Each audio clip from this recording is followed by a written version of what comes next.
Bonjour, je suis Patrick Offroy et vous écoutez le podcast de Planète aussi. Un podcast qui vous aide à mieux comprendre le berger australien, le berger américain miniature et le border collie. Avec ce podcast, ma mission est la même que depuis des années, faire connaître, apprécier et respecter le berger australien. Chaque semaine, je vais également faire le maximum pour vous faire découvrir les méthodes positives et bienveillantes d'éducation qui vont avec l'intelligence hors norme de ces merveilleuses races. Et si vous aimez les podcasts de Planète aussi, je vous invite à vous abonner au podcast pour être notifié de la sortie des prochains épisodes chaque semaine. Au programme aujourd'hui, j'ai réussi à avoir un berger australien bien éduqué, tout le monde peut y arriver.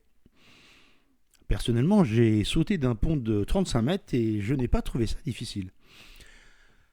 Est-ce que ça veut dire pour autant que n'importe qui peut le faire ? Pas sûr.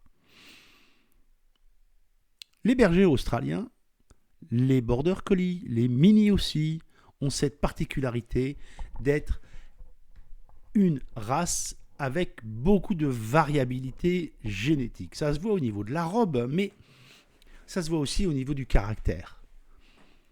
Pensez que la sensibilité, c'est ce qui fait la particularité de ces races, que la sensibilité de ces chiens est identique et va permettre de réagir systématiquement à tous les stimuli extérieurs auxquels vous allez volontairement ou involontairement les exposer, est une illusion. On voit beaucoup sur les groupes, sur les forums, les gens qui sont capables de dire « oui, mais j'ai fait ceci, j'ai fait cela, ça a marché ». Le problème qui se pose, il est toujours le même. C'est votre connaissance est unique et rien ne dit que parce que vous avez réussi à éduquer ce chien, les mêmes méthodes ou les mêmes applications vont fonctionner pour ce chien. En 10 ans d'éducateur canin, comportementaliste en positif, j'ai rencontré plein de gens qui me disaient « j'ai eu que des boxers dans ma vie et pourtant avec celui-là, je m'en sors pas. J'ai eu 6 ou 7 Leonberg et pourtant avec celui-là, je ne m'en sors pas. J'ai eu 3 Australiens dans ma vie et avec celui-là, je ne m'en sors pas. Pourquoi ? Parce que vous ne vivez pas avec une race. Vous vivez avec un individu. Et cet individu a des caractéristiques de comportement qui ne sont pas les mêmes, pas du tout les mêmes que son propre frère de portée, que sa propre sœur de portée, ni même de la portée identique qu'il y aura l'année suivante. Il n'a pas non plus les caractéristiques de sa mère, ni celles de son père en intégralité, ce qui serait absolument impossible dans tous les cas. Il ne peut pas avoir un double gène et du père et de la mère. Donc l'idée est la suivante. Vous avez un individu. C'est pour ça que particulièrement avec ces races, et les bergers australiens mini aussi surtout, il faut de l'adaptation. Vous ne pouvez pas prendre un conseil sur Internet et vous dire « Oh, ce monsieur, il me dit qu'il a fait la même chose et c'est formidable, donc je vais appliquer ça et ça va marcher pour le mien. » Il y a quelques années, on avait une jeune fille qui donnait des cours quasiment sur les questions d'éducation. Elle est arrivée, elle a posé 2-3 questions et très vite, elle s'est mise à répondre aux questions des autres. Et puis à un moment, ça devenait important les conseils qu'elle donnait et les gens ont voulu savoir exactement qui elle était, ce qu'elle faisait. Ce profil était celui d'une jeune femme de 14 ans avec un chihuahua. Avoir un chihuahua à 14 ans est parfaitement respectable. Et je peux comprendre qu'elle avait envie d'aider les gens. Pour autant,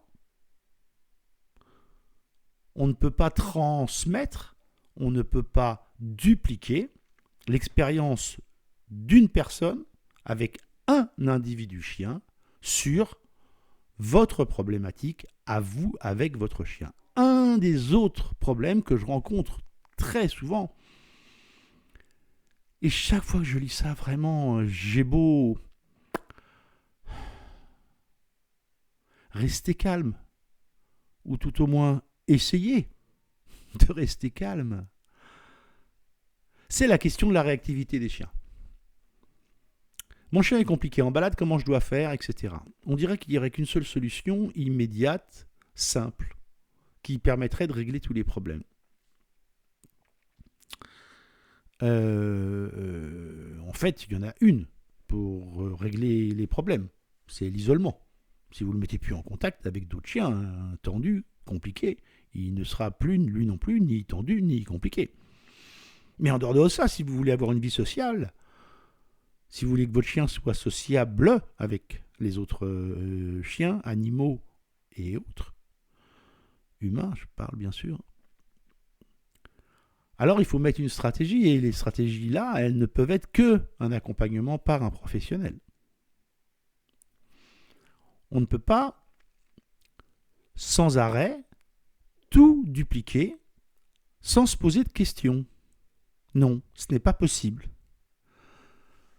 Moi, je pense que les groupes sur Internet ont vraiment beaucoup d'intérêt. Ils permettent d'abord de discuter, d'échanger, d'avoir le plaisir de montrer les photos de son chiot, d'avoir une approche collégiale. Mais sur la question de régler les problèmes, si on exclut les problèmes de base purs et durs,